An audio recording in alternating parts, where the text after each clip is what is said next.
Arif, can you turn 2011 your से। video on, please? Okay sure. मुझे 2011 से transverse myelitis है और मैं सुमेरा फाउंडेशन का एम्बेसडर हूँ। अ, और अ, मैं अभी जो मेडिकेशंस ले रहा हूँ वो स्टेरॉइड्स और some other medication pain management के लिए, स्टिफनेस के लिए। और सोनाली और क्लिनिडा are also the ambassador. Sonali, can you introduce yourself? Hello everyone, my name is Sonali Tambadkar. I stay in Mumbai, Maharashtra, and I have anemo, means I'm anemo positive since 2012. So right now I'm taking mycophenolate, and I'm relapse free since 2015. Means I had three relapses. One was my numbness, left side numbness of my body. First attack was on my back, and then second numbness, and third bilateral optic neuritis. And then since 2015, I started taking mycophenolate, and touch wood, I'm doing well on mycophenolate. And I have a 6-year-old daughter too. Very good. Nice to meet you. Thank you, ma'am. Same here. I think I'll skip my introduction in the interest of time. Everybody knows me. Arif, do you want to talk a little bit about TSF, and then we can hand over to Dr. या transverse the Sumera foundation ने ये webinar organise किया है, जो कि America का एक organisation है जो ट्रांसवर्स माइलाइटिस और एनएमओ, मोगार्ड ऐसी डिसीज के पेशेंट्स को सपोर्ट करता है। और वर्ल्ड वाइड इसके एम्बेसडर्स हैं। तो ये स्पेशली इंडिया के जो पेशेंट्स हैं, जो इनको इंग्लिश समझने में प्रॉब्लम होती थी, इंडिया एंड पाकिस्तान, उनके लिए हमने ऑर्गेनाइज किया है कि वो हिंदी के वेबिनार में पार्टिसिपेट कर सकें। Okay, doctor Parthavi, can you please introduce yourself? Yes, hello everyone, मेरा नाम डॉक्टर पार्थवी रावत है। मैं एक न्यूरोलॉजिस्ट हूँ इंडिया से, और फिलहाल मैं पिछले 1 साल से ऑस्ट्रेलिया में स्पेशलाइज्ड ट्रेनिंग ले रही हूँ डीमाइलिनेशन डिजीजेज में। तो इसीलिए ये मेरा स्पेशल इंटरेस्ट भी है, एंड मुझे बहुत खुशी है कि आज मेरे को ये मौका मिला है कि पेशेंट से डायरेक्टली अपनी भाषा में बात कर पाए। तो मैं जस्ट मेरा प्रेजेंटेशन शेयर करना चाहूँगी, एंड हम स्टार्ट करेंगे। मेरा स्क्रीन विजिबल है आपको? हाँ, विजुअल है। ओके, तो बहुत खुशी के साथ शुरू करते हैं। आज डीमाइलिनेशन के बारे में शॉर्ट में बताऊंगी आपको कि एग्जैक्टली डीमाइलिनेशन का मतलब क्या है, वो क्यों होता है, कारण क्या है, और उसके लक्षण क्या है, और अगर है तो भी इलाज क्या है। जैसे मैंने बताया, मैं इंडिया से हूँ, न्यूरोलॉजिस्ट मुंबई से, और फिलहाल मेरी ट्रेनिंग चल रही है डीमाइलिनेटिंग इलनेसेस में ऑस्ट्रेलिया में, और थैंक्स टू सुमारा फाउंडेशन आज हम यहाँ पे ये कर रहे हैं। तो डीमाइलिनेटिंग इलनेसेस काफी रेयर है सोचा जाए तो, क्योंकि हम बहुत देखते हैं, बहुत सुनते हैं, जैसे हार्ट अटैक आ गया किसी को, या फिर स्ट्रोक हो गया, न्यूमोनिया हो गया, इन्फेक्शन, सब काफी दिखते रहते हैं, हम सुनते रहते हैं। हम सब किसी ना किसी को जानते हैं जिनको ये ऐसी कोई बीमारियां हुई होंगी, लेकिन उस हिसाब से ये डीमाइलिनेशन इलनेसेस काफी कम लोगों में देखी जाती है। और यूजुअली ये देखते हैं हम कि जैसे ही पेशेंट को शुरू होता है, जस्ट अ मिनट, सॉरी, शुरू होता है कि हाँ कुछ तो लक्षण आए, फिर हम सबसे पहले या तो अपने जीपी या डॉक्टर के पास जाते हैं, और अभी बहुत ही ट्रेंड चल रहा है कि सब गूगल करते हैं क्या सिम्टम है, चैट जीपीटी से पूछते हैं। एनीवे, अपने फैमिली डॉक्टर के बाद स्पेशलिस्ट विजिट में जाते हैं, क्योंकि फैमिली डॉक्टर ने बोला ये न्यूरोलॉजी की तकलीफ है, आप न्यूरोलॉजिस्ट को जाके मिलिए। न्यूरोलॉजिस्ट को जाके मिलते हैं, पता नहीं चलता है, इधर घूमते उधर घूमते हैं, काफी फॉलो अप नहीं होता, कई बार दूसरे न्यूरोलॉजिस्ट का ओपिनियन लेते हैं। क्या होता है, क्योंकि ये रेयर बीमारी है तो हर कोई इसको, इसके पेशेंट्स कम देखे हैं सभी ने, इट्स पॉसिबल कि आपका डायग्नोसिस करने में थोड़ा देर हो सकती है। काफी सारे ऐसे स्टडीज भी हुए हैं कि तो आपके फर्स्ट सिम्टम और निदान जो डायग्नोसिस बोलते हैं उसमें काफी डिले हो जाता है इन सब कंडीशंस में, क्योंकि ये पिछले 50 साल जैसे पहले पता चला एनएमओएसडी के बारे में, सपोज वो मिड 1950s या अर्ली 1950s में पता चला, और फिर उसका रिसर्च होते होते अब जाके हमको फाइनली उसके लिए बहुत ही गुड क्वालिटी मेडिकेशंस उसका डिस्कवर हुए हैं। उस हिसाब से अगर बाकी सारी बीमारियों का कभी से हमको काफी टाइम पहले से पता है। तो जर्नी पेशेंट की ऐसी रहती है कि बहुत घूमते हैं, फाइनली थोड़ा सपोर्ट मिलता है with the help of good quality doctors and foundations like this where they help patients. बात करें तो ये है क्या बेसिकली डीमाइलिनेशन।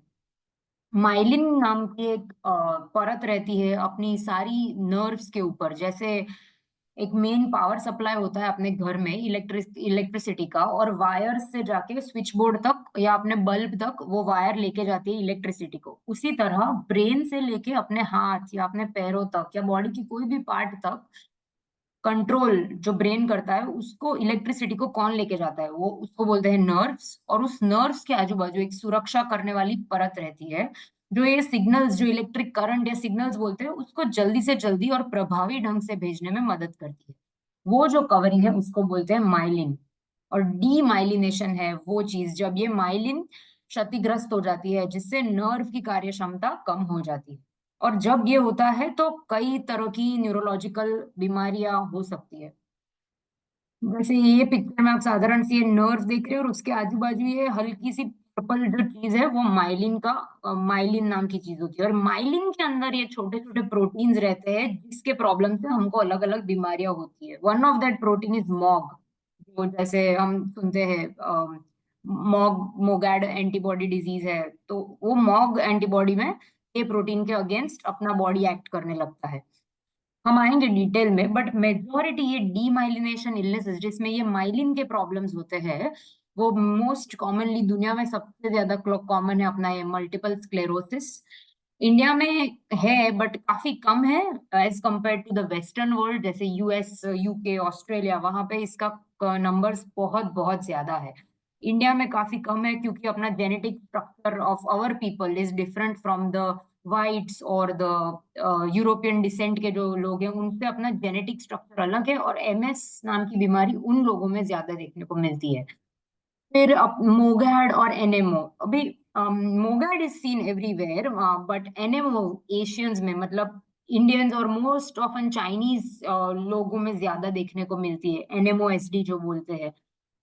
अभी अपकमिंग, मतलब काफी टाइम से डिस्क्राइब्ड है, लेकिन पीपल आर ट्राइंग टू, अब लोगों को पता चल रहा है कि क्या है एनएमओएसडी, उसका कैसे ट्रीटमेंट करना है, क्या प्रिकॉशंस रखने हैं इसके अगेंस्ट। तो इसके बारे में भी हम बात करेंगे आज। एनएमओएसडी, मोगैड, सिमिलरली मोगैड बच्चों में भी देखी जाती है, स्टार्टिंग फ्रॉम छोटे बच्चे भी देखे, 10 मंथ्स 15 मंथ्स के केसेस भी रहते हैं, और एल्डरली में भी होते हैं। बट जो बच्चों में होता है मोगैड, वो काफी हद तक अच्छा वाला मोगैड बोल सकते हैं, जिसका प्रोग्नोसिस या जो जो जैसे बढ़ने मोगैड आगे कैसे बिहेव करेगा वो अच्छा रहता है। तो बच्चों को हुआ है अगर मोगैड, तो हो सकता है कि वो जल्दी से क्योर हो जाए, लंबा नहीं चलेगा उन लोगों में वो बीमारी।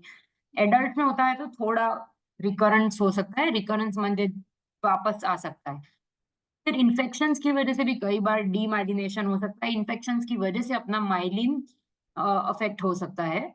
और जैसे मोगैड है उसी प्रकार से एडेम है, जो सिर्फ मोगैड अपने को आंख में, ब्रेन में, स्पाइनल कॉर्ड में सब जगह अफेक्ट कर सकता है, लेकिन एडेम है वो मेनली ब्रेन को अफेक्ट करता है। और it is also similarly brain में जो व्हाइट मैटर बोलते हैं उसमें प्रॉब्लम क्रिएट करता है। जैसे जैसे मैंने बात की, MS, NMO, SD and Mog, वो 3 सबसे ज्यादा कॉमन डिजीजेस हैं, एंड मेनली आज का मेरा फोकस यही रहेगा।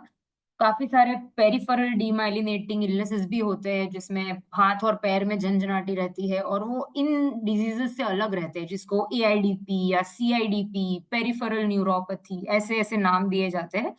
बट वो एक थोड़ा सा अलग है, हम आज उसमें नहीं जाएंगे। एमएस की बात करें, उसके बाद हम एनएमओएसडी एंड मॉग की करेंगे। मॉग से शुरुआत करते तो मॉग एक प्रोटीन है जो, जैसे कि वो फोटो में हमने देखा, माइलिन के अंदर एक प्रोटीन रहता है जो मस्तिष्क और आपकी पूरी जो रीढ़ की हड्डी है उसमें माइलिन बनाने के लिए बहुत जरूरी रहता है। लेकिन ये इसका मेन काम है कि माइलिन का कार्य और संरक्षण सही रहे।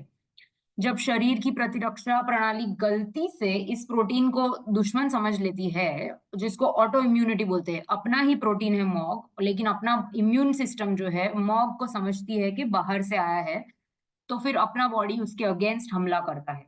अब इस जैसे अपने बॉडी में इसके अगेंस्ट एंटीबॉडी बन जाता है। तो ये और उस उन लोगों को मोगैड एंटीबॉडी डिसऑर्डर होता है, मॉग एंटीबॉडी एसोसिएटेड डिसऑर्डर, और तभी उनको इसके लक्षण रहते हैं। सो मॉग प्रोटीन के अगेंस्ट अगर अपना बॉडी अटैक कर रहा है तो मोगैड है। सिमिलरली मल्टीपल स्क्लेरोसिस में तो पूरा जो ये माइलिन है कवरिंग, पूरा नस, जैसे नॉर्मल इंसान की माइलिन कवरिंग एकदम स्मूथ है, चलता रहेगा, लेकिन जब उसमें प्रॉब्लम्स आ जाते हैं, उसमें कमजोरी आती है या खत्म हो जाता है वो माइलिन, तो विभिन्न प्रकार के सिम्टम होते हैं। जैसे एमएस में शुरुआत हो सकती है ऑप्टिक न्यूराइटिस, आपने बोला, आंखों की बीमारियों से, धुंधला हो जाए या फिर कलर देखने में प्रॉब्लम हो जाए, आंखों में अपने आंख का मूवमेंट करने पे अगर दर्द होता है, वैसे सारे लक्षण के साथ ऑप्टिक न्यूराइटिस हो सकता है, और उसमें विजन पे बहुत असर पड़ सकता है। वो एकदम अचानक से आता है, और डिपेंडिंग ऑन कौन सा बीमारी है उस प्रकार से उसका आगे बढ़ने का रहेगा। स्पाइनल कॉर्ड में जैसे यहाँ पे दिखा है, स्पाइनल कॉर्ड में ट्रांसवर्स माइलाइटिस होता है, जैसे रीढ़ की जो हड्डी है उसमें, उसके अंदर थोड़ा सा एबनॉर्मालिटी हो जाने की वजह से आपके जो कंट्रोल सेंटर है हाथ और पैर के मूवमेंट्स के, आपके यूरिनरी ब्लैडर के, वो सारे अफेक्ट हो सकते हैं, और इसकी वजह से आपको चलने में दिक्कत, पैरों में जकड़न, या फिर पेशाब करने में तकलीफ, वो सब चीजें हो सकती है। सिमिलरली फिर सेंसेस, जैसे सेंसेस मतलब टेम्परेचर है, पता चलना गर्म क्या है ठंडा क्या है, वो सेंसरी रिसेप्टर्स अपने हाथ में पैर में हर जगह पे होते हैं, उनमें कोई प्रॉब्लम हो जाना बिकॉज ऑफ मल्टीपल स्क्लेरोसिस। फिर कुछ शार्प ऑब्जेक्ट लगता है तो हमको पता चलता है हाँ ये तो शार्प है, कुछ कॉटन पे हम टच करते हैं तो हमको पता चलता है हाँ ये कॉटन है, ये सॉफ्ट है। तो वो इसीलिए पता चलता है क्योंकि हमारे बॉडी में ऐसे स्पेसिफिक रिसेप्टर्स है, वो सब रिसेप्टर्स और ये हो गया, और माइलिन के प्रॉब्लम की वजह से भी ये इनमें प्रॉब्लम्स हो सकता है। तो कई बार हमारे पास एमएस के पेशेंट आते हैं जो बोलते हैं मुझे हाथ पैर में झंझनाटी हो रहा है, शार्प है तो पता नहीं चल रहा है। कई बार स्पाइनल कॉर्ड में कोई प्रॉब्लम है तो उनको टेम्परेचर के बारे में पता नहीं चल रहा है, क्या गर्म है क्या ठंडा है। ये सब सेंसेशंस का प्रॉब्लम है, वो भी हो सकता है। मसल वीकनेस हो सकती है, यूरिनरी ब्लैडर, जैसे कि ब्लैडर हम डिटेल में भी डिस्कस करेंगे, बट मेनली जैसे मुझे बहुत बार पेशाब जाना पड़ रहा है, दिन में 10 बार मैं पेशाब करने जाता हूँ, हर घंटे पेशाब करने जाता हूँ, या रात में मैं 3 बार उठ के पेशाब करने जाता हूँ, मुझे कंट्रोल नहीं रहता है, बस पूरे दिन में मुझे 3-4 बार कपड़े बदलने पड़ते हैं क्योंकि कंट्रोल नहीं रहता है और पेशाब हो जाता है। ऐसी सारी चीजें जिसमें ब्लैडर अफेक्ट होता है, वो भी एमएस का एक पार्ट है। फिर ये जो है डाइजेस्टिव सिस्टम, माउथ और ब्रेन, ये सब चीजें लेस कॉमन है, बट ब्रेन की बात करें तो उसमें आपको थोड़ा memory loss, word finding difficulty, जैसे ब्रेन फॉग बोलते हैं, क्या करना है क्या करना है, इस चीज के बाद कौन सी चीज करनी है, प्लानिंग और एग्जीक्यूशन, प्रोग्रामिंग, उसमें थोड़ा प्रॉब्लम हो सकता है, कंफ्यूजन, जो चीजें आपको आसानी से कर सकते थे पहले वो करने में ज्यादा दिक्कत हो जाती है once this myelin is affected. That was just an overview about MS. अभी हम बात करेंगे एनएमओएसडी, जिसको न्यूरोमाइलाइटिस ऑप्टिका स्पेक्ट्रम डिसऑर्डर बोलते हैं, और ये भी सिमिलर टू एमएस ये सारे प्रॉब्लम्स कर सकता है, जैसे आई प्रॉब्लम, ऑप्टिक न्यूराइटिस एनएमओएसडी में भी हो सकता है, बट यूजुअली एनएमओएसडी का ऑप्टिक न्यूराइटिस दोनों एक साथ होता है, या काफी काफी सीवियर होता है जो बोलते हैं, एज कम्पेयर टू एमएस का ऑप्टिक न्यूराइटिस। एमएस जब आंखों को अफेक्ट करता है तो एक आंख में पहले करता है एक टाइम पे, फिर अगर बाद में कई सालों बाद होगा तो दूसरी आंख में होगा, बट यूजुअली एमएस का एक आंख में होता है, एनएमओएसडी यूजुअली एक साथ दोनों आंखों में कर सकता है। Muscle spasms, because spinal cord is almost always involve in NMOSD, तो इसीलिए स्पाइनल कॉर्ड अपने मसल्स को कंट्रोल करता है, तो उस वजह से वो सेंटर्स प्रॉब्लम में आने की वजह से काफी जकड़न है, मसल स्पाजम्स, रात को पेनफुल मसल, पैर में बहुत ज्यादा दर्द होना, हाँ, पैरों चलने में दिक्कत होना, जकड़न होना, वो बहुत कॉमन है एनएमओएसडी के साथ। डिप्रेशन एंड सेक्सुअल डिसफंक्शन, ये दो ऐसी चीजें हैं जो काफी नजरअंदाज होती है अपनी सोसाइटी में, लेकिन काफी इंपॉर्टेंट भी है at the same time. Depression and mental health NMOSD में काफी कॉमन है। पेशेंट्स बता नहीं पाते क्योंकि बाकी सारे प्रॉब्लम इतने सारे हैं, विजन का प्रॉब्लम चल रहा है, यहाँ पे मसल पेन हो रहा है, तो तब तक मेंटल हेल्थ तक बात आते आते बहुत डिस्ट्रैक्शंस मिल जाते हैं। But depression is a very important thing and can significantly affect your life. तो if there's any NMOSD patients listening to this, I urge you कि आप अपने डॉक्टर से बात करो कि मुझे ये सारे प्रॉब्लम्स है, लेकिन मुझे ऐसा भी लग रहा है कि मैं डिप्रेस्ड हूँ, मुझे इच्छा नहीं होती काम करने की, या फिर जो भी आपको लग रहा है आपके लक्षण है, आप नॉर्मल नहीं हो इस पार्ट में, and it's very treatable. So depression is one more thing, and sexual dysfunction similarly, again spinal cord affected है तो उसके centers भी sexual health के centers पूरे spinal cord में रहते हैं, तो that those will also get affected. So a lot of people with NMOSD come to us with problems like we have a completely disrupted sexual life and sexual health. We cannot even sustain basic sexual acts or have an erection, and that's very disabling to a person. मतलब और कोई तकलीफ नहीं हो, लेकिन this is something that has to be dealt with. So if it's important to talk to your doctor about it. And bladder issues, as just like MS, this can also have significant bladder issues. थोड़े अलग type का रहेगा, लेकिन रहेगा. And fatigue is common in all demyelination disorders. उसकी हम बात करेंगे. Basically fatigue वही है कि माइलिन चला जाता है, your nerves have to work harder to pass the same current. तो बहुत जल्दी थकान रहती है, और ज्यादा थोड़ा काम करके थकान करने से ज्यादा हमेशा ही थकान लगती है. अपना एनर्जी लेवल जो पहले 10 on 10 रहता था, अभी all the time it's 3 on 10 और 4 on 10. तो फटीग इज वन थिंग जो डीमाइलिनेशन का one of the most common symptoms है. एंड जैसे मॉग हमने बात की, मॉग में मेनली 3 चीजें अफेक्ट होती है. एक तो अपनी आंखें है जिसमें ऑप्टिक न्यूराइटिस, इसमें भी अलग प्रकार का होता है, तो आप MRI से और बाकी सारे टेस्ट से बता सकते हो कि कौन सा टाइप का ऑप्टिक न्यूराइटिस है, मॉग का है, NMOSD का है. और एनकेफेलोमाइलाइटिस, जैसे जब अपना स्पाइनल कॉर्ड और ब्रेन दोनों ही अफेक्ट होता है, जैसे patients can present with headaches, अकड़ी आता है, या फिर कंफ्यूज हो जाते हैं, कुछ भी उल्टा सीधा बातें करते हैं, चेंजेस इन मेंटल स्टेटस, ये कॉमन है काफी मोगैड में.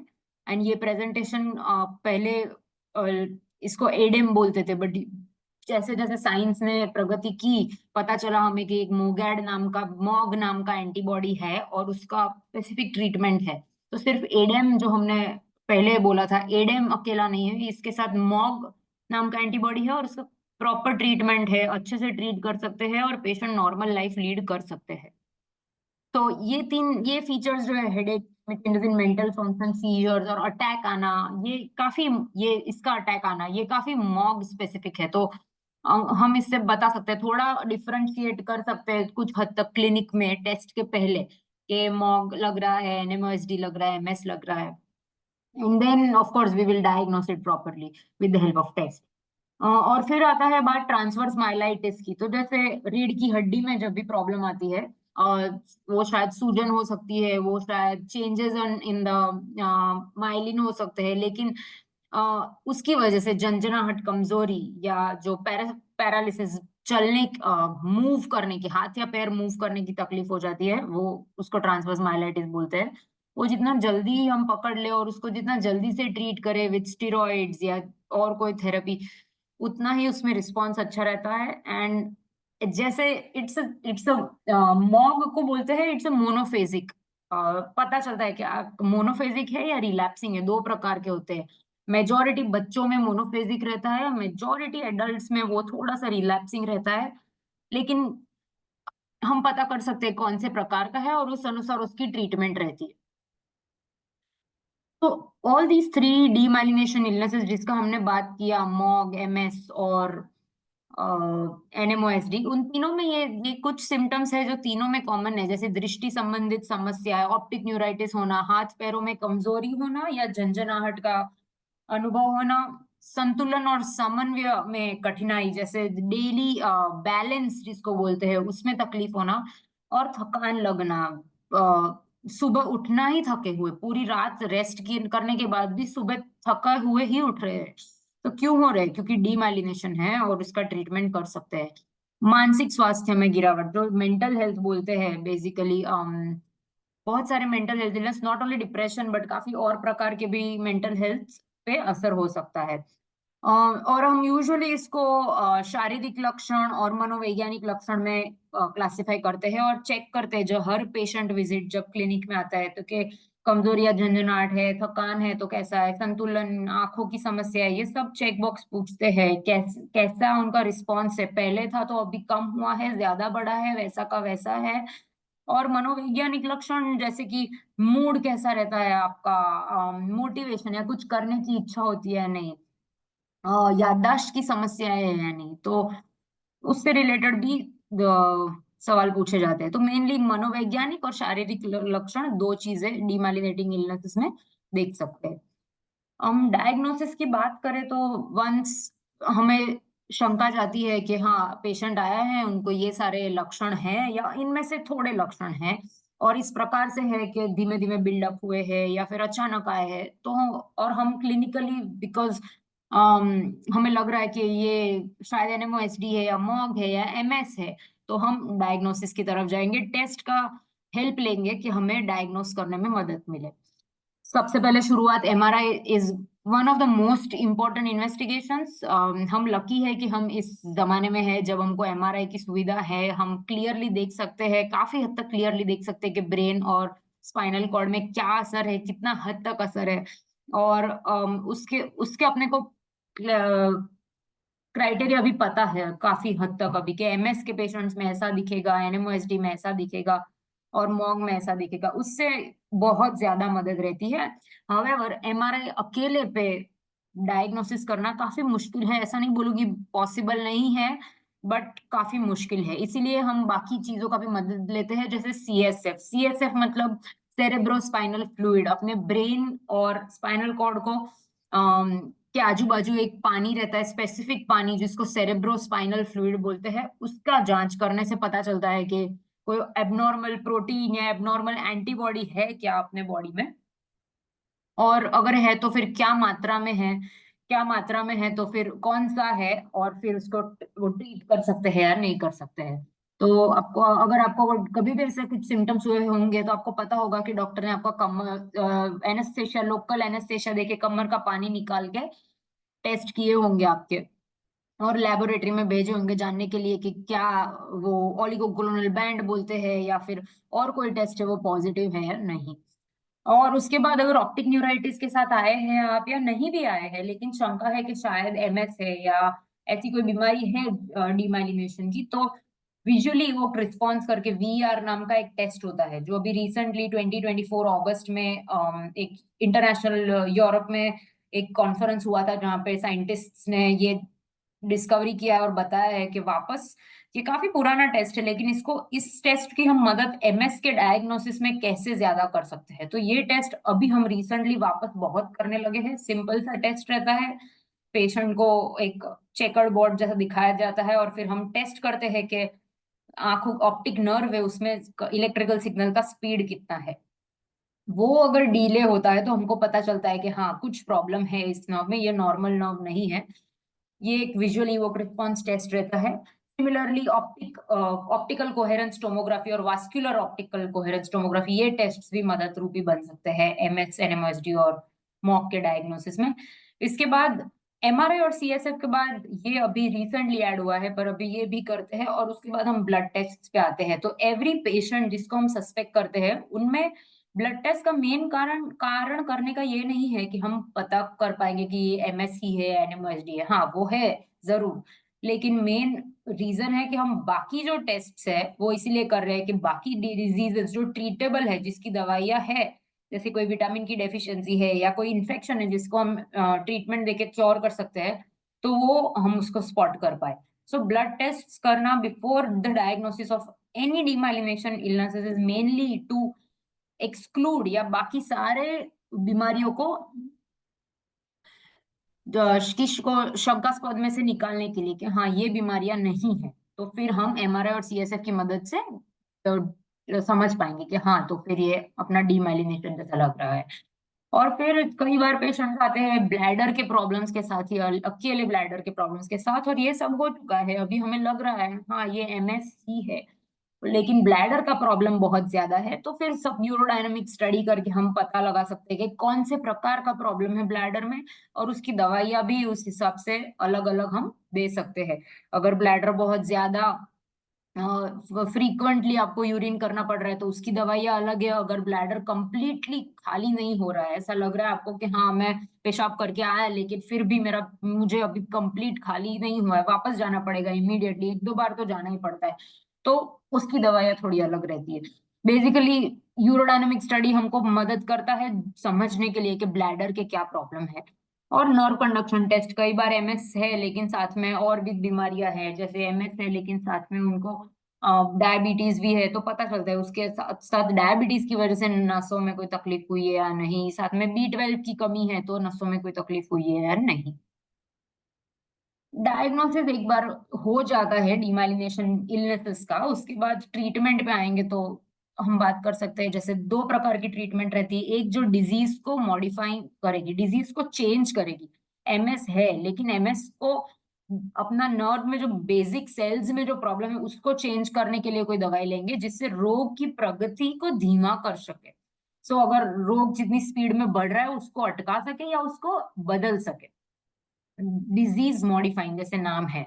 और इसमें पहले इंटरफेरॉन ग्लैटिरामर एसिटेट काफी रहते थे, अभी तो नई ट्रीटमेंट्स है जैसे रिटुक्सिमाब आप यूज करते हैं, ओक्रेलिजुमाब, ओफाटुमुमाब, ये सारी ट्रीटमेंट्स अभी काफी इजीली अवेलेबल है और लोग यूज कर रहे हैं। दूसरा पार्ट ऑफ थेरेपी इज लक्षणों का प्रबंधन, जैसे सिम्टोमेटिक थेरेपी बोलते हैं इसको। इसके लिए सबसे पहले स्टेरॉइड्स देते हैं, जिससे अगर अपने को आंखों में दिक्कत, ब्लरिंग ऑफ विजन हुआ है, विजन जा रहा है, तो उसको अटका देगा, तो तभी के तभी आगे बढ़ने नहीं देगा वो जो प्रोसेस चल रहा है अंदर। फिजियोथेरेपी और व्यायाम से अगर कोई जकड़न है या मसल कम काम कर रहा है, उसको थोड़ा एक्सरसाइज की जरूरत है, तो गाइडेड फिजियोथेरेपी और व्यायाम स्पेशली इस मसल के को टारगेट करके या फिर इस जॉइंट को टारगेट करके उस हिसाब से फिजियोथेरेपी।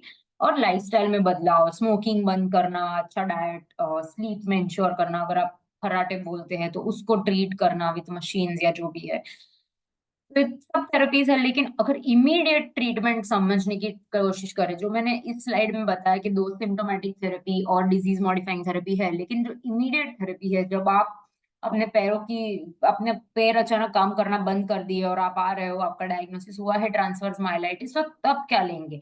तो इमीडिएट ट्रीटमेंट में आता है स्टीरॉइड्स और प्लाज्मा एक्सचेंज, और कई हद तक कुछ डीमाइलिनेशन बीमारियों में आईवीआईजी भी देते हैं।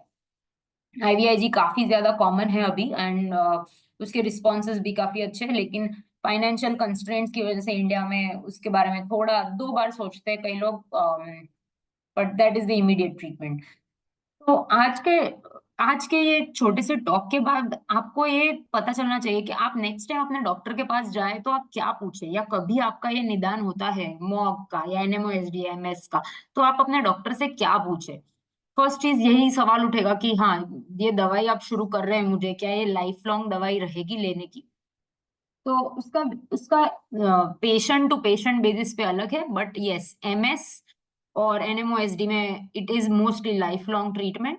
There is no guidelines right now to stop treatment. MS में बहुत सारा रिसर्च चल रहा है कि जैसे आप बूढ़े होते हैं 60-70s, कई कई साइंटिस्ट बोल रहे हैं हाँ दवाई उसके बाद स्टॉप कर सकते हैं, कई बोल रहे हैं नहीं फिर भी नहीं करना चाहिए। काफी कंट्रोवर्शियल है फिलहाल। एनीवे एनएमओएसडी या एमएस किसी में भी दवाई बंद करने का कोई भी रिकमेंडेशन नहीं है, दवाई चालू ही रखना है लाइफ लॉन्ग। फिर अगर मोगैड की बात करें, लेकिन मोगैड यूजुअली मोनोफेजिक इलनेस, मतलब एक बार मोनो ऐसे ट्रीट किया जाता है, अनलेस वापस उनको थोड़े टाइम के बाद 3 से 6 महीने के बाद वापस वही लक्षण आते हैं और वापस पेशेंट आते हैं आपके पास कि मुझे ये नया लक्षण है, तो फिर आप उसको रिलैप्सिंग मोगैड में क्लासिफाई करो, और फिर उन लोगों को लॉन्ग टर्म थेरेपी लगता है। मोगैड का इतना डेटा नहीं है कि हम बोल पाए कि हाँ life long, but yes long term therapy definitely. और फिर वो लॉन्ग टर्म थेरेपी पे अगर पेशेंट स्टेबल है, जैसे इवन 3 या 5 साल तक स्टेबल है, कोई अटैक नहीं आया है, तो कई सारे हमारे पेशेंट्स हैं जिसमें ऐसा ट्राई किया है कि दवाई स्टॉप करने का। many of them, majority of them are good after stopping medications, अच्छे रहते हैं, लेकिन एक स्मॉल माइनॉरिटी है जिसमें जो दवाइयाँ उनको शुरू की है डिजीज मॉडिफाइंग थेरेपी, उनके स्टॉपिंग के बाद वापस एक रिलैप्स आ जाता है, और एक बार अगर ऐसा करने पे रिलैप्स आया मतलब फिर वापस आपको फॉर एवर दवाई पे रहना ही है। So life long treatment is her patient के पर डिपेंड करेगा कि आपका निदान क्या है, आपकी सिचुएशन क्या है, बट मेनली ये मेन क्वेश्चन है, one of the important question जो आप अपने डॉक्टर से बात करेंगे। फिर बात आती है प्रेगनेंसी एंड फर्टिलिटी की। कोई भी डायग्नोसिस जब ऐसा डीमाइलिनेशन का होता है तो हमारे मन में उठता है कि हाँ, कल उठ के मुझे प्रेग्नेंट होना है या मेरी वाइफ को प्रेग्नेंट होना है, तो क्या कुछ असर पड़ेगा मेरी बीमारी का उस पे। सो सिमिलरली एमएस, एनएमओएसडी और मॉग ये कोई भी आनुवांशिक नहीं है। जैसे आपको है, मेल हो आप, आपके बच्चे को जाएगा, वैसा बिल्कुल नहीं है। हाँ, कुछ टेंडेंसी है, जैसे कि आपको क्यों हुआ, क्योंकि आपका इम्यून मेकअप ऐसा है कि ये बीमारी आपको हुई। बट एमएस में बहुत रेयरली पॉसिबल है कि आपको 1 in 250 चांसेस है कि आपके बच्चे को भी होगा। बट ये एक ऐसा रिकमेंडेशन नहीं है जिसकी वजह से कोई आपको बोलेगा कि ओके डोंट कंसीव, आप प्रेग्नेंट मत हो। जी नहीं, बिल्कुल नहीं। There is no change in the pregnancy recommendation with these diagnosis, that is one thing. और अगर आप एक फीमेल है तो एमएस, एनएमओएसडी और मॉग आपको प्रेगनेंसी को असर नहीं करता है काफी हद तक, लेकिन हाँ, इसके लिए जो दवाइयाँ आप लेते हैं, डिजीज मॉडिफाइंग थेरेपी बोलो या फिर सिम्टोमेटिक थेरेपी बोलो, उनकी साइड इफेक्ट्स रहती है। तो अगर आपको प्रेग्नेंट होना है तो डेफिनेटली आपके डॉक्टर्स की सलाह लीजिए। दवाइयों का चेंज करना पड़े तो प्रेगनेंसी का ट्राई करने के 3 महीने पहले से ही वो चेंज शुरू कर दीजिए। एमएस में शायद बोलते हैं कि 1 साल तक आपको प्रेगनेंसी शुरू प्लान करने के 1 साल पहले तक को आपको अटैक के बिना होना चाहिए। तो that is the safest time to get pregnant. So वो काफी सारी छोटी छोटी बातें हैं, बट प्रेगनेंसी के लिए डॉक्टर आपको आप हर कदम पे आपके साथ रखो। कौन सी दवाइयाँ बेस्ट है, सेफेस्ट है मेरे लिए, मेरे बच्चे के लिए। और उसके बाद जब वो ब्रेस्ट फीड करेगा तो उसमें उसको जो दूध जाएगा उसमें भी नहीं रहना चाहिए दवाइयों का मात्रा। सो ये सब क्वेश्चंस जो है प्रेगनेंसी, फर्टिलिटी और ब्रेस्ट फीडिंग के, ये इंपॉर्टेंट क्वेश्चंस है, क्योंकि हर एक पेशेंट का आंसर हर अलग रहेगा। डॉक्टर आपका केस देख के आपको आंसर बताएंगे, लेकिन हाँ, दवाइयाँ जो है वो टॉक्सिक हो सकती है आपके लिए। सो इट्स इम्पोर्टेंट कि आप प्रेग्नेंट होने से पहले अपने डॉक्टर से इसके बारे में बात करें। रिलैप्सेस के बारे में हम बात करेंगे। और उसके बाद आपके डॉक्टर आपको क्या क्वेश्चन पूछेंगे जब ये निदान हो गया, सपोज आपको एमएस डायग्नोसिस हो गया, उसके बाद आपका डॉक्टर आपको पूछ सकता है कि हाँ, बिफोर आप मेडिसिन चालू करने से पहले मैं पूछना चाहूंगा कि आपका फाइनेंशियल स्टेटस क्या है, क्योंकि कई सारी मेडिसिन है जो जेनेरिक है। हमारी सरकार ने बोला है कि ये दवाइयाँ बहुत जरूरी है, हम इसको फ्री के रेट पे दे देंगे, इसके लिए पेशेंट को पे करने का जरूरत नहीं है। बस एक नॉमिनल, जैसे कि 200 रुपीज अ मंथ या 450 रुपीज अ मंथ इतना देना है, दवाइयाँ खरीदनी है पर, लेकिन हर रोज वो गोली लेनी है, उसको जेनेरिक बोलते हैं। इफेक्टिव है वो गोली, ऐसा नहीं है नॉट इफेक्टिव है, बट ज्यादा इफेक्टिव ऑप्शंस भी अवेलेबल है।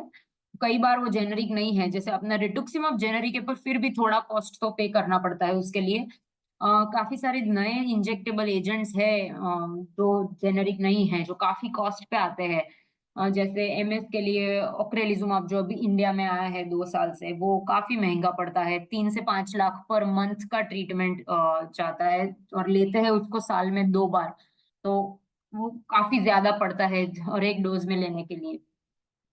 और so basically affordability is one thing you have to tell your doctor, आपके डॉक्टर को बताना जरूरी है कि आपका अफोर्डेबिलिटी स्टेटस क्या है, और आपको गोली लेना प्रेफर करेंगे या इंजेक्शन। कई लोगों को इंजेक्शन बिल्कुल ही नहीं जमता है, हमको कोई सुइया नहीं चाहिए, नहीं लेंगे इंजेक्शन का। फिर साइड इफेक्ट्स की बात होती है, again things like pregnancy, pregnant होना है नेक्स्ट साल में, तो फिर ऐसी दवाई तो बिल्कुल शुरू नहीं कर सकते जिसको बेबी पे असर हो या आपकी प्रेगनेंसी, आपकी फर्टिलिटी पे असर हो। सो साइड इफेक्ट्स और आपके प्लान्स, आपका स्टेटस क्या है, अभी कौन सी उम्र है आपकी, ये सब बहुत इंपॉर्टेंट है बिफोर स्टार्टिंग मेडिकेशन। सो आपके डॉक्टर आपको ये सवाल पूछेंगे। और एजुकेशन लेवल, कई बार मेडिसिन लेने के बाद भी कुछ रिपीटेड टेस्ट करने रहते हैं, रिपीटेडली डॉक्टर के पास जाना पड़ता है, अपने आप को ऑब्जर्व करना है, मुझे ये दवाई लेने के बाद मुझे रैश हो गया है।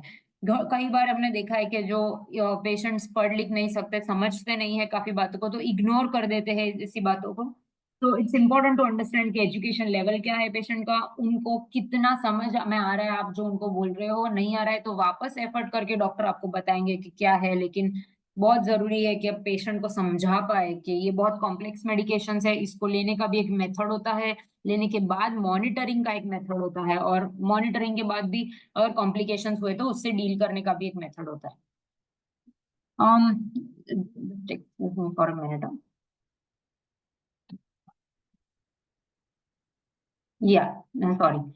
और उसके बाद कोमॉर्बिडिटीज, जैसे अगर आप में आपके साथ अगर डायबिटीज भी है, आपको ब्लड प्रेशर है, तो उस हिसाब से ऐसी गोलियां देनी है जो इनको अफेक्ट नहीं करे। कई एमएस और एनएमओएसडी की ट्रीटमेंट्स ऐसी है जिससे कैंसर का रिस्क बढ़ जाता है। तो अगर आपको ऑलरेडी कैंसर का रिस्क ज्यादा है, आपको फैमिली हिस्ट्री ऑफ कैंसर है, आप स्मोकर हो, या कोई और कैंसर का रिस्क ज्यादा है, तो आपको वो मेडिकेशन देने से पहले आपसे बात करना चाहिए कि हाँ ये सब है और इसलिए ये देने से रिस्क थोड़ा ज्यादा बढ़ सकता है।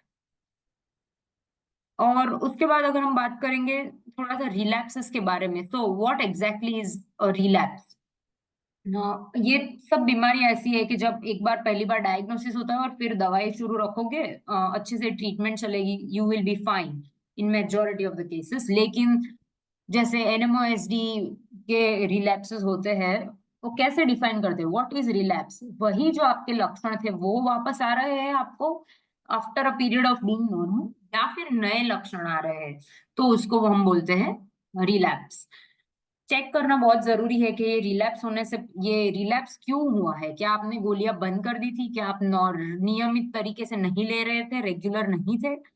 या क्या ये सही में एक रिलैप्स है? या फिर कई बार ऐसा होता है कि एक्सेसिव थकान लगती है पेशेंट्स को, तो वो उनको रिलैप्स बोल के सोच के आते हैं आपके पास। आप प्रॉपरली असेस करेंगे तो आपको पता चलेगा कि हाँ ये रिलैप्स नहीं है, शायद ये प्रॉपर एक्सट्रीम फटीग है, फटीग लेवल्स है, वर्सनिंग नॉर्मल स्टेटस है उसका थोड़ा एग्जासर्बेशन है।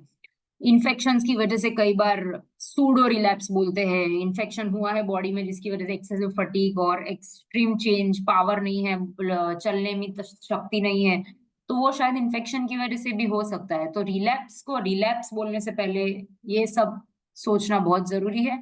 स्लीप और स्नोरिंग को भी असेस कीजिए, क्योंकि कई बार पुअर स्लीप हाइजीन जिसको बोलते हैं, अच्छे से 8 घंटे का कांस्टेंट स्लीप नहीं मिलने की वजह से, खर्राटो वाला स्लीप है तो प्रॉपर ऑक्सीजन नहीं पहुंचता है, वो स्लीप रिलेटेड प्रॉब्लम्स है थोड़े, उसकी वजह से फटीग ज्यादा बढ़ सकता है। पेन है बॉडी में because of some other reason, abdominal pain है because of some local reason, शायद अपेंडिसाइटिस है और अचानक पेन पेन पेन बहुत बढ़ रहा है, तो उसको अपेंडिसाइटिस की तरह ट्रीट करना चाहिए। डायग्नोसिस पहले होना चाहिए पेन का, क्यों है पेन, नॉट बिकॉज हाँ ये एनएमओएसडी रिलेटेड पेन है, इसको वापस कुछ और थेरेपी दो, स्टेरॉइड्स दो, ये no. And mental health problems, mental health भी कैसी है पेशेंट की वो असेस करना चाहिए। रिकरेंस प्रोलैप कितना हो सकता है, तो एनएमओएसडी इज समथिंग जिसमें रिकरेंस रेट काफी हाई है। सो फर्स्ट ईयर में 50% लोगों को रिकरेंस हो सकता है, 3 इयर्स में 75%, और 5 इयर्स में मेजोरिटी को एक रिलैप्स हो सकता है। लेकिन ट्रीटमेंट लेने के बाद ये काफी चेंज हुआ है, और कॉमनली हम एनएमओएसडी में रिटुक्सिमाब, एज़ाथायोप्रिन या माइकोफेनोलेट, मुफेटिल यूज करते हैं, विच आर गुड ड्रग्स, काफी टाइम टेस्टेड है, काफी इफेक्टिव है, एंड पेशेंट को कोई साइड इफेक्ट नहीं है, तो very good drugs. But recently नए ड्रग्स काफी अप्रूव हुए हैं, 4 ड्रग्स अप्रूव हुए, पर आज मैंने 3 ही लिए क्योंकि ये मेनली इंडिया में अवेलेबल होने वाले हैं। ये साट्रलिजुमाब ऑलरेडी अवेलेबल है इंडिया में और काफी लोग ले रहे हैं। इनेबिलिजुमाब दूसरा है वो भी अवेलेबल है, लेकिन आपको एक चैनल के थ्रू जाना है, I think India pharma network से मंगवा सकते हैं। एक्यूलिजुमाब अभी अवेलेबल होने वाला है, नॉट येट अवेलेबल। लेकिन ये सारे के सारे जो है आइदर आईवी या फिर सबक्यूटेनियस इंजेक्शन जो आप खुद एडमिनिस्टर कर सकते हो इन अंडर मेडिकल सुपरविजन वाले हैं, एंड दे आर रिजल्ट्स जो क्लिनिकल ट्रायल्स में थे वो बहुत बहुत काफी अच्छे हैं। जैसे हमने रिकरेंस रेट्स देखे पिछली स्लाइड में, up to 90% in eight 5 years, but inebilizumab से रिलैप्स का रिस्क 77% से कम हो गया था क्लिनिकल ट्रायल्स में। इक्विलिजुमाब से 94% से रिलैप्स रिस्क कम हो गया था, और सट्रालिजुमाब से भी काफी उसमें सिर्फ 11% लोगों को रिलैप्स हुए थे। इट्स वेरी इंपॉर्टेंट कि एनएमओएसडी में रिलैप्स नहीं हो, क्योंकि एनएमओएसडी में अगर एक रिलैप्स होता है तो उसके वो डिसेबिलिटी छोड़ के जाता है। अगर आपको ऑप्टिक न्यूराइटिस हुआ है तो थोड़ा वापस नॉर्मल आईज होना काफी मुश्किल होगा एनएमओएसडी में, बट थोड़ा रेसिडुअल डिसेबिलिटी छोड़ के जाएगा जो भी प्रकार का रिलैप्स होगा। तो इट्स बहुत इंपॉर्टेंट है कि आप जो टूल्स आपको अवेलेबल है, सो 2-3 रिसोर्सेज है। एक ये हिंदी एनएमओएसडी का लिंक है, मैं बाद में शेयर भी कर दूंगी कमेंट्स में यूट्यूब पे। ये सब जो पूरी एनएमओएसडी की जानकारी हिंदी में दी गई है इस टूल पे। ये वेबसाइट है जहाँ पे पूरा आपको फ्री अंडरस्टैंडिंग मिल सकता है, पढ़ सकते हो जब भी आप चाहे, और वो काफी डिटेल में दिया है, हर एक सिम्टम को अच्छे से बताया गया है हिंदी में। और एक ये जो है smarturl.it/NMO resources, उस पे भी आप अपने फोन पे पढ़ सकते हो। काफी सारे एनएमओ रिलेटेड बहुत सारे रिसोर्सेज है। अगर रिलैप्स है तो रिलैप्स कैलकुलेटर है, अगर आपका वेट इतना है तो आपका डोज कौन सा अच्छा है, हर एक ड्रग के बारे में इंफॉर्मेशन दी गई है। एंड सिमिलरली मॉग के काफी सारे रिसोर्सेज है, जैसे सुमेरा फाउंडेशन की वेबसाइट पे भी काफी दिया गया है, बट मॉग प्रोजेक्ट करके जो एक टीम ऑफ रिसर्चर्स है उसको लीड कर रहे हैं, उनकी वेबसाइट पे काफी इंटरेस्टिंग मॉग रिलेटेड रिसोर्सेज है। मॉग ब्लॉग एक पेशेंट कम्युनिटी है। अगर आपको मॉग है और आप चाहते हैं कि आपके जैसे और पेशेंट से आप बात करें, अपनी अपनी चैलेंजेस उनसे शेयर करें, अपने सक्सेसेस उनसे शेयर करें और उनकी भी बातें सुने, तो मॉग ब्लॉग पे आप बात कर सकते हो। सामान्य सवाल जो मेरी प्रैक्टिस में सुनने को मिलते हैं वही है कि ये क्या जेनेटिक है, जो हमने बात की कि इट्स नॉट जेनेटिक, बट काफी हद तक एक टेंडेंसी रहता है। इम्यून मेकअप सेम रहेगा आपका, आपके पेरेंट्स से सिमिलर रहेगा, तो टेंडेंसी रहता है। और क्या इसका इलाज संभव है, तो अभी आज के जमाने में हमने बात की जैसे अलग अलग थेरेपीज है, डिजीज मॉडिफाइंग थेरेपी और सिम्टोमेटिक थेरेपी, और दोनों से काफी हद तक आप नॉर्मल लाइफ लीड कर सकते हो। और क्या रिलैप्स को रोका जा सकता है, ये बहुत कॉमनली आज सवाल है कि क्या करें जिससे हम बिल्कुल रिलैप्सेस नहीं आएंगे हमको। तो हम स्पेसिफिकली ऐसा कुछ जानते नहीं, इतना डेटा नहीं है हमारे पास, साइंस के पास, कि हम कंप्लीट रिलैप्स प्रिवेंट करें। लेकिन हाँ, अगर आप मेडिकेशंस जो ऑलरेडी एस्टेब्लिश्ड है उन मेडिकेशंस को लेना शुरू करेंगे और रेगुलरली ले रहे हैं, तो then it will be a huge difference, और मेन रिलैप्स प्रिवेंशन में वही मदद करेगा। तो and my last slide is this take home message slide, where जो कॉमनली पूछा जाता है या बताया जाता है, जो मुझे लगता है पेशेंट्स को दिक्कत है या कंफ्यूजन होगा, वही है कि मोगैड और एनएमओएसडी दोनों बीमारियों में रिलैप्सेस का और जनरल हेल्थ से बहुत रिलेशन है। जैसे अगर आपको रिलैप्स हुआ है तो आपका रेसिडुअल डेफिसिट रिलैप्स के बाद का और रिलैप्स के पहले का चेंज बहुत ज्यादा होगा। तो एनएमओएसडी और मोगैड के रिलैप्स प्रिवेंट करना बहुत जरूरी है। एमएस की जो दवाएं हैं वो सेम एनएमओएसडी और मोगार्ड में नहीं चलती है। इनफैक्ट एमएस की दवाएं अगर एनएमओएसडी और मोग के पेशेंट को दे दी, या फिर एनएमओएसडी और मोगार्ड की जो मेडिकेशन है एमएस में यूज की, तो इट कैन पेशेंट को ज्यादा बीमारी वर्सन हो सकती है। तो इट इज वेरी इंपॉर्टेंट कि आपके डॉक्टर आपका डायग्नोसिस करेक्ट वे में करे, और आपको इस बीमारी, सब डीमाइलिनेशन बीमारियां है सभी, लेकिन उनमें जो थोड़ी डिटेल्स, थोड़े थोड़े चेंजेस है, वो पता करना बहुत जरूरी है, और उसके अनुसार ट्रीटमेंट को गाइड करना बहुत जरूरी है। कोमॉर्बिडिटीज या सहरुग्णताओं जो बोलते हैं, डायबिटीज या हाइपरटेंशन, ओबेसिटी या स्मोकिंग धूम्रपान, सबसे इंपॉर्टेंट, ये सबको टैकल करना बहुत जरूरी है। आप एमएस को ट्रीट कर रहे हैं लेकिन आप भूल रहे हैं कि आप ओबीस भी है और स्मोक भी कर रहे हैं, और आप स्मोकिंग स्टॉप नहीं कर रहे हैं, एक्सरसाइज नहीं कर रहे हैं, तो वो काफी हद तक आपको नुकसान करेगा, और एमएस की ट्रीटमेंट को फुल्ली अच्छे से एक्शन करने में दिक्कत करेगा। इन्फेक्शंस को हर तरीके से अवॉइड करें। मेनली अगर आप एमएस की, एनएमओएसडी की, मोगैड की थेरेपीज ले रहे हैं जो आपकी खुद की इम्यूनिटी को सप्रेस करती है, दबा देती है, तो आप में इन्फेक्शन के चांसेस थोड़े हल्के से ज्यादा बढ़ जाते हैं, लेकिन वो उसको अवॉइड करना बहुत जरूरी है। जैसे आप अगर बाहर जाए तो मास्क पहन के रखे, क्राउडेड स्पेसेस में जा रहे तो मास्क पहने, फीमेल्स है तो bladder and urinary tract infections बहुत कॉमन रहते हैं, तो उसके थोड़े प्रिवेंशंस रखने चाहिए। फ्रीक्वेंट हाइजीनेशन, कभी वेट नहीं रहने दे वो यूरिनरी ट्रैक्ट का एरिया। एंड मेल्स है तो सेम सेम हाइजीन इंश्योर करें कि आपका शुगर लेवल्स बराबर है। मेल्स में यूटीआई के चांसेस कम है, लेकिन अगर आप इंटरमिटेंट कैथेटराइजेशन कर रहे हैं या फिर आपका कैथेटराइज्ड यूरिनरी ट्रैक्ट है, तो इम्पोर्टेंट है कि आप वो कैथेटर हाइजीन रखें, कैथेटर को क्लीन स्टराइल ग्लव्स से या फिर क्लीन वॉश्ड हैंड से ही टच करें। कैथेटर का स्टोरिंग, उसके रिलेटेड जो भी साधन यूज करते हैं उनको क्लीन रखें। सो हर हाल में इन्फेक्शन को अवॉइड करने का कोशिश। वैक्सीनेशंस, मेडिकेशन शुरू करने के पहले राइट वैक्सीन ले ले। Vaccine is one of the major discovery of the century, जिसकी वजह से हमने बहुत बड़ी अमाउंट ऑफ पॉपुलेशन को बचाया है। और so vaccination is very important. आप अपनी मेडिकेशन शुरू करने से पहले या इवन इफ आप मेडिकेशन ले रहे हो तो, और अभी आपने वैक्सीनेशन नहीं हुआ है आपका अगेंस्ट फ्लू या न्यूमोनिया, इन्फ्लुएंजा, सो बहुत इंपॉर्टेंट है कि आप अपने डॉक्टर से इसके बारे में बात करें और वैक्सीन ले, सही समय पे ले। विंटर के शुरुआत में हम काफी बार रेकमेंड करते हैं कि इन्फ्लुएंजा वैक्सीनेशन ले लो। नॉर्दर्न हेमिस्फीयर में आता है इंडिया, तो उनके वैक्सीन अलग रहते हैं और उस प्रकार से बनाए जाते हैं कि आप वहां का जो इन्फ्लुएंजा चल रहा है उसको प्रिवेंट करें। न्यूरो रिहैबिलिटेशन बहुत महत्वपूर्ण है, क्योंकि अगर जकड़न है पैरों में तो फिजियोथेरेपी और न्यूरो रिहैब का बहुत बड़ा रोल है, उसको इग्नोर ना करें। और मानसिक स्वास्थ्य संबंधी मुद्दों को भी इसकी भी बात करने से झिझक नहीं रखें।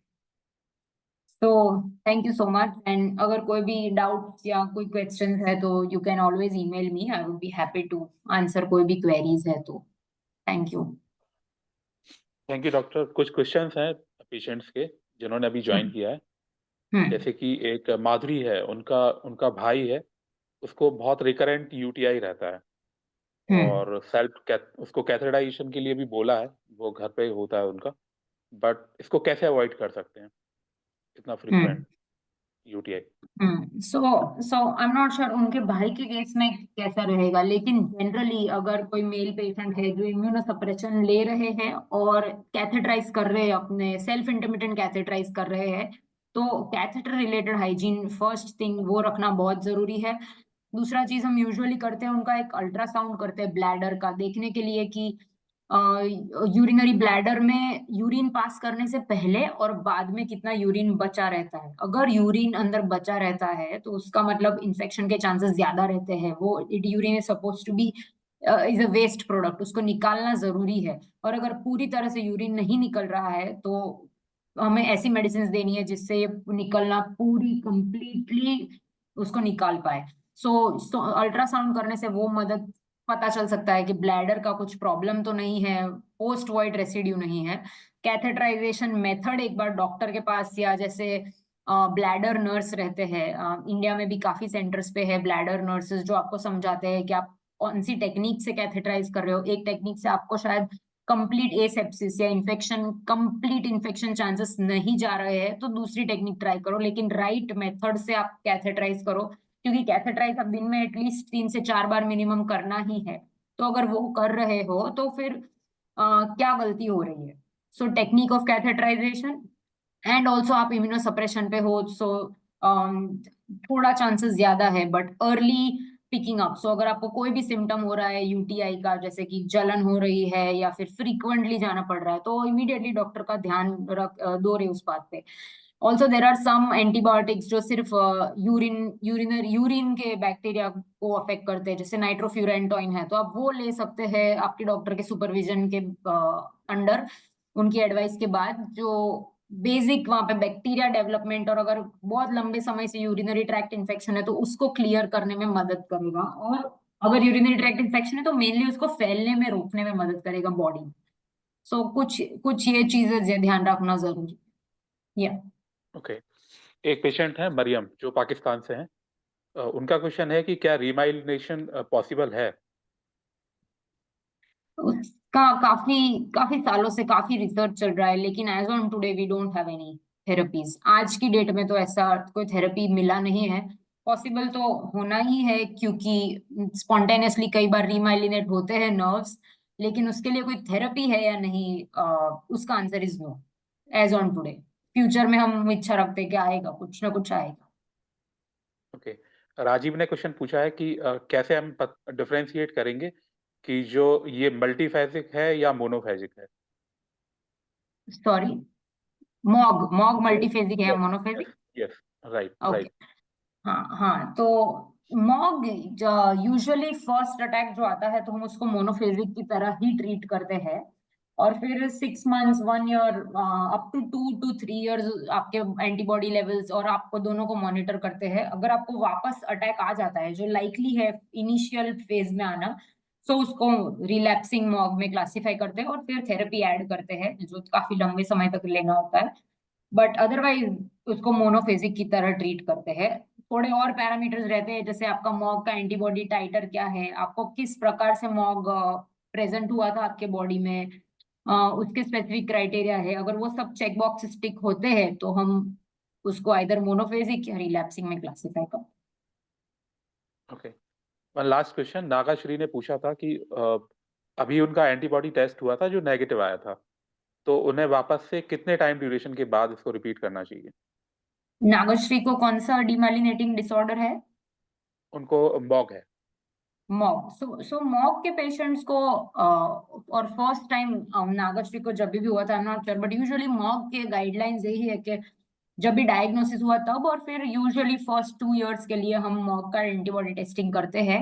और फिर अगर आपको सिम्टम्स नहीं है, कोई रिलैप्स का नहीं है, आप नॉर्मल लाइफ लीड कर रहे हो विदाउट एनी थेरेपी, तो इट इज नॉट इम्पोर्टेंट कि आप वापस वापस वो टेस्ट करते रहे। कई सेंटर्स में ईयरली एक टेस्टिंग करते हैं इवन इन एसिम्टोमेटिक, बट अगर सिम्टम्स नहीं है तो रिसोर्स रिस्ट्रिक्टेड सेटिंग्स में वो रेकमेंडेड नहीं है। इट इज इम्पोर्टेंट हाउएवर कि आप ये ध्यान रखें कि आपको कोई क्लिनिकल सिम्टम नहीं हो। मोगैड के सिम्टम कुछ किसी भी तरह प्रकार से पेश कर सकते हैं, जैसे अकड़ी आ सकती है, झंझनाहट हो सकती है, कंफ्यूजन, मेमोरी प्रॉब्लम्स, वो जो मोगैड के बहुत विभिन्न सिम्टम है, लक्षण है, वो सारे मन में रख के उस पे ध्यान रखिए। अगर वो कोई भी आता है आपको सिम्टम, तो वापस एंटीबॉडी टेस्ट कराना बराबर रहेगा। या वरना एक बार नेगेटिव आ गया है और आपको कोई लक्षण नहीं है तो वापस वापस करने में यूजुअली कोई मतलब नहीं है। और अगर आपको मोनोफेजिक इलनेस था, एक ही बार हुआ था, तो अगर एक से ज्यादा अटैक आया है तो ये चेंज हो जाएगा वापस। ओके, या